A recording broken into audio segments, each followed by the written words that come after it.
Happy Father's Day, everyone. This is Dr. Elsie Coe with Lead Physician, the online coaching program for physicians to learn leadership, to live life on their terms, and build careers that they deserve.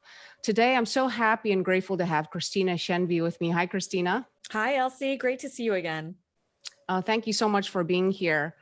Dr. Christina Shenvi is a very unique individual, and her niche is in time management and productivity. So are you having problems with overwhelm? A lot of us have so much on our plate, especially with COVID, staying at home. So she's going to teach us some tips and tricks that's going to help you with your life and managing your time. Christina is an academic emergency room physician and educator. She's a director of the UNC Office of Academic Excellence, and also newly appointed president for professional women in the health sciences, medical sciences. Thank you so much for being here. Christina, before we talk about those tips and tricks, tell us a little bit about your background and how you got into time management. Why is that your niche, and why did you choose that to be your expertise? Thanks, Elsie. Well, I love helping people feel less stress and overwhelm about their time. And the way that I got into it is actually through one of my roles as director of the Office of Academic Excellence. And what I do there is I coach students, medical students, and help them be academically successful. And what I found was that many students struggle academically, not because they're not smart enough, but in part because they need to still develop some of the time management skills that all of us can improve on. And I got interested in it for myself too, because I was feeling that constant sense of overwhelm or anxiety about everything I had to do. I'm also a mom of 4 in addition to my other tasks. So I wanted to learn these things for myself. And what I found through working with students, through working on myself, and now through working with other faculty, is that the way we often approach time management is kind of coming at it from the wrong end. We approach it from the operations side of what's a calendar that I need? What's the app that I need? Just give me this magical thing that I need to do. When really, in order to change how we manage our time, we have to change ourselves. We fundamentally have to change how we think. So I learned a lot through helping others, working with myself. And then I read voraciously from the psychology literature, from going all the way back to Stoic philosophy, cognitive behavioral therapy, all sorts, anything I could get my hands on. I've been reading over the last few years. And fundamentally, my take home point is that to manage your time, first and foremost, you have to manage your mind, managing those thought patterns that are what drive our feelings and our behaviors, that are what cause us to self-sabotage or overcommit or really get in the way of our own success. That's great. That's what a unique way of approaching this. So what would you say, having worked with multiple people in the health sciences, including physicians, what would you say the top 3 obstacles that get in our way to really manage our time effectively? Yeah, so at this point, I have worked with dozens and dozens of physicians, mostly academic, but also other professionals and individuals, as well as some stay-at-home moms or people in totally different fields.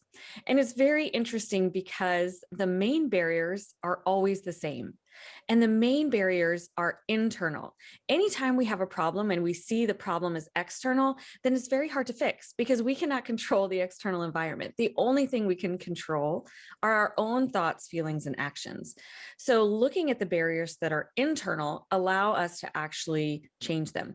The first one I would say is that we tend to tie our self-worth to our accomplishments, especially as physicians or academics or high-performing professionals. Many of us tend to be the type A students who are A+, who were motivated throughout our training primarily by external factors, extrinsic motivators. Maybe it's our parents, our teachers, our grades, our standing in class, or our awards that we win. And then once we graduate and we finish everything, there you are, you're an attending or a practicing physician. There's no one saying, here's the metric, or whether you are measuring up. So one common problem is that we're continuously striving to prove our worth by doing too many things. I've worked with many people who say, yes, I realize I'm saying yes to so many things. I'm signing up to do things, partly out of a need to prove my self-worth. And it's always mixed. It's partly out of maybe a love of what you do. You really value those things.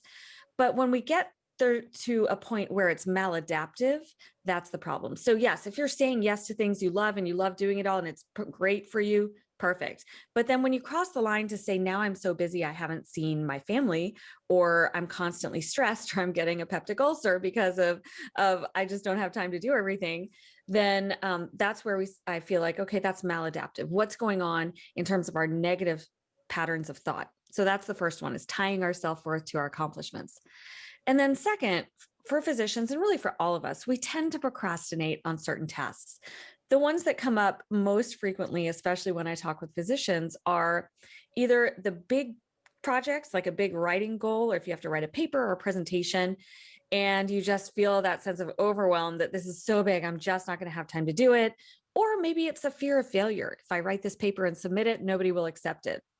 But then the other one that we procrastinate on, or even if we do it on time, we just feel that sense of dread, is charts. We talk so much about charting whenever there's a physician heavy group in my workshop, because it just has there's so much negative emotion and so many negative thought patterns that are tied around there. So the changing the deeply ingrained thought patterns that cause us to have those negative emotions about charting, if we can change those, then imagine just approaching your charts just like it's something to do. I just have to brush my teeth. I just do my charts. It doesn't have that emotional latency and frustration that we typically associate with it. The third main challenge that I see people having is really not separating out and distinguishing between deep work and shallow work. Deep work are things that you really have to focus on. And to do it well, you need to set aside time. You can't do really deep work for 5 minutes. That's not enough. So setting aside time, you need to create digital space. So silencing your phone, silencing your notifications, turning off your email, in order to have the digital space to sit and work on this project, whatever it is. And then also clearing the mental space. Whenever we sit down to do some deep work, all these thoughts will come in of, oh, I need to do that other thing, or this feels a little bit uncomfortable. Let me just do my email first. Always that let me just is an indication that we're avoiding a negative emotion. Let me just check on a few emails. Let me just respond to my text messages. Then I'll write this paper. And then we find that the paper never gets written. So procrastinating on certain tasks and then not separating out deep and shallow work. Shallow work is things like the emails most of the time, or quick responses. So one thing that we can do is create a system to say, all right, these are my chunks of time for deep work. And some people who have more 9 to 5 type regular jobs, and maybe they have an admin day or a research day, then maybe that's every Thursday morning. For those of us who are in EM, whose lives are or in other fields that have variable schedules, then it may be 9 to 11 p.m. on one Thursday. It may be 10 to 11 a.m. on another Wednesday, where I'll say, this is my deep work time, where I'm really going to work on this difficult project. And then also scheduling in your time for shallow work, for your email. If you don't schedule in time for email and those other tasks, then it will just spread and take over the rest of your day. Whereas if okay, I have time to do my email in this time frame, then you don't have to feel like you are constantly needing to check it. Yeah, so I want to go back to something that you said. There's just so much in there, and I know that your course will really stretch this out, and you're just kind of in the short period of trying to give us a lot of value, and this is so good. I wanted to just emphasize the point what you said in the beginning about how we think about our time and we need to change the way how we perceive things that are happening around us, and not say, okay, well, this is happening to me and that's their fault, and therefore, there's nothing I can do about it. And you get stressed and anxious about it, especially the charting. I hear that too. And I love that you change your thought pattern about what charting is and make it a task that's the usual task that I have to do. But not only that, I would say that in order to make systemic changes in an organization, we need to think creatively. And we're not going to think creatively if we feel stuck in a system that we think that there's no solution. Absolutely. And there's actually so much research on that feeling of learned helplessness, the idea that things just happen to me, like you said, and I can't control my environment, and you feel trapped. And when you feel that way, then you can't think creatively. You can't think of a new solution to get out of that problem. So that's key. That's awesome. So those top three solutions that you said is basically to just go over it really quickly one more time for everyone out there, in terms of organizing and putting things on the calendar. Just tell us one, two, and three. What do you think we Sure. need to do? So for those three problems, and again, this is like just the bullet points because we work on this for 4 weeks, but for the first problem, in terms of tying our self-worth to our accomplishments, the solution begins with developing the metacognitive skills around your own motivation, why you're doing these things, around your own feelings of fear or inadequacy or the need to prove yourself, or out of where we get joy. We're looking at, where do I create joy and meaning in my life? And how can I do more of that? So the first step is really just noticing your own thoughts and becoming aware of them. The second one, for the procrastination, that also gets back to changing our thoughts, but starting out just noticing, what is the emotion that comes up when I think about doing this task, whether it's charting or some other project that you've been procrastinating on. And maybe the emotion is just frustration or fear or self-doubt. And then seeing, okay, let me set a timer, and for 20 minutes, I'm going to just sprint all out and do this. And I'm going to tolerate that feeling of self-doubt or boredom. I'm going to just let it be there. This is the time I'm going to feel bored, or this is the time I'm going to feel self-doubt for 20 minutes, but I'm going to do it anyway. And what you notice when you do that is that actually it's not as bad as you thought. And sometimes 20 minutes in, you think, hey, this is actually kind of interesting. I can tolerate this. And then for the third problem of needing to separate out deep and shallow work, that comes to planning in advance. So looking at your day or your week and planning out chunks of time to do your deep work, and then times in between when you'll do your shallow work, like your emails. And then having a system to capture what I call the live pong balls or the open loops. When I'm sitting there trying to do deep work and a thought comes to me of, oh my gosh, I've got an email to reschedule my daughter's hair appointment. If I leave that thought there, and research is back to this up, then I'm not able to fully focus and do difficult cognitive tasks. And of course, it's not just one thought, because then the thought comes up of, oh, I need a haircut too. I should schedule myself. Or I wonder how long it's been since I've changed the toothbrush heads on my kids' electronic toothbrushes. Like, all these random thoughts come up. So having a system to put those somewhere else and outside of your head. And there's lots of different ways to do this. There's no right or wrong way. I tend to use my calendar a lot. So I'll schedule in, if something comes into my mind, either I'll put it on a to-do list or I'll put it straight in my calendar. I'll put in that repeating every however many months, change toothbrush heads or whatever it may be, or I'll add to my to-do list, schedule girl's hair appointment. And that way, once I've gotten it into a system that I know I will follow and I know I will follow up with, my mind is now free again to fully focus on that deep work. Very, very good. I carry a notebook, or I use my phone. Anytime I have a thought of something that I need to do, I'll put it on that app, which is my next topic, is what apps do you use and what do you recommend people use to really organize their schedule? So I am very much a Google Calendar, and I have, Outlook calendar that then kind of merges to my Google Calendar. And I use that for everything. I live and die by my Google Calendar, and I have my husband's calendar on there, kids' calendar on there, color coded things. I put, if I have chunks of deep work, I put what I'm going to do during that deep work time. And then I build in breaks for shallow work. So Google Calendar is probably my favorite. It's not really an app, but sort of thing that I use. For my to-do list and project list, I'm actually very old school, and I love my paper. I love my paper list. I have a nice clipboard that I keep with my computer, and that has different lists in terms of, coursework I'm doing, talks I have coming up, admin responsibilities, my workshop, things that I need to develop there. So I'll have separate lists of things I need to do. And then when I sit down, if I have a day that I'm not, working clinically, I'll make a list of what do I need to do today, like as many things as I can, and then I'll prioritize them. These 3 things I must complete today. Come hell or high water, I'm not going home until I've completed these things. So yeah. I'm very much a paper, and I have a kind of bigger goal list and then my daily list. Some of the apps that people really like, Trello is probably my favorite one for tracking to-do lists. And it kind of does what I do on paper, but in a fancier version online, and there's an app. The Todoist app is also good. I think trying out lots of different things and seeing what works for you. I've tried all the different apps, and I just really love paper.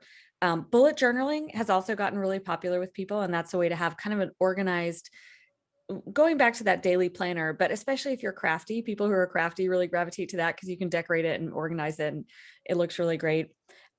Another app for maintaining your focus that people like is Forest, which you set a time when you're going to focus and do deep work. And as long as you don't pick up your phone during that time, you grow a little tree in your forest. But every time you pick up your phone or start using it, then your tree dies. So you don't grow your forest. So that's another one. And there's tons out there, but those are probably some of the ones that people use most. That's awesome. I mean, I think the point is find what works for you and put it down somewhere on paper or electronics in order to get it out of your mind. Because with all of those Exactly. thoughts of all the things that you have to do and you can't remember what it is and was I thinking the other day, and I can't, you get so overwhelmed and so anxious that you can't even function. So in order Exactly. to have it organized, and I love that whole must do and your categories, that's fantastic. I do the must do's, and my must do's have to do with what are my big goals in my career or my life? What do I want to accomplish? And making sure that must do's have everything to do with those things. So I'm prioritizing myself. I mean, as a mom who now have teenage kids, I used to prioritize them, and I used to prioritize the family, and I used to prioritize everyone else. But now I'm realizing as I'm older, I got to prioritize myself. And I think that's what we got to do. As physicians, we give so much to others. We give to our patients. We give to our organizations. We give to our companies. We give to our offices. We need to start thinking about what are we giving to ourselves so that we can help them more. Absolutely. And a little bit of planning and having a system allows your values and what's important to you and your big goals to dictate your schedule rather than feeling that constant sense of I'm forgetting something. I'm just always putting out fires. I don't even know what I'm supposed to be doing. Having a little time to step back and really reflect and say, what is important to me? What are my big goals? And then directing your schedule based on those. That's what it's all about. I love that. Christina, thank you so much for being here. I'm so happy. And I would like to announce that Dr. Christina Shenvi has joined us at Lead Physician as one of our guest faculty. And she has her own course, which I've been watching and is phenomenal. So tell us, Christina, how do we find you? How do people find you for your course? When is the next upcoming one? And then I'll tell you a little bit about what she's doing for us. Thanks. Yes, you can find me on my website, timeforyourlife.org. And there's blog posts with more information there. And there will be a link to sign up for my next course. The next one that's open to the public will be in September on Tuesdays. So join me then. I would love to have any of your listeners join for a 4-week intensive time to really reflect, change our habits, develop new metacognitive skills, and change how we think about time. Yes, reduce the stress, the anxiety, the worry, and the fear. Anything to help physicians out there. I think that's wonderful. And is this open just to physicians? Is it open to who else? It's open to anyone. It's open to anyone. Okay, great. Thank you. And then she's joining us for Lead Physician. We are starting our next coaching program for physicians by physicians this July. So check us out at leadphysician.org. Also through our Society of Interventional Radiology, which I chair the Dream Big Book Club. If you're an interventional radiologist and you would like to join us, there will be information on how to join us in September. And Dr. Shenvi will be part of the team, going through a specific book on time management that's going to help you. This is going to be a phenomenal platform, and thank you for being a part of it. And anyone who joins Lead Physician will have access to that book club. So again, thank you everybody for joining us. Thank you, Dr. Shenvi, and see us every Sunday at 10 a.m. for this podcast. Please comment or like this podcast if you want to hear more in the future. And I thank you for your support. Happy Father's Day, everybody. Thanks, Elsie. Happy Father's Day. Thank you. Bye.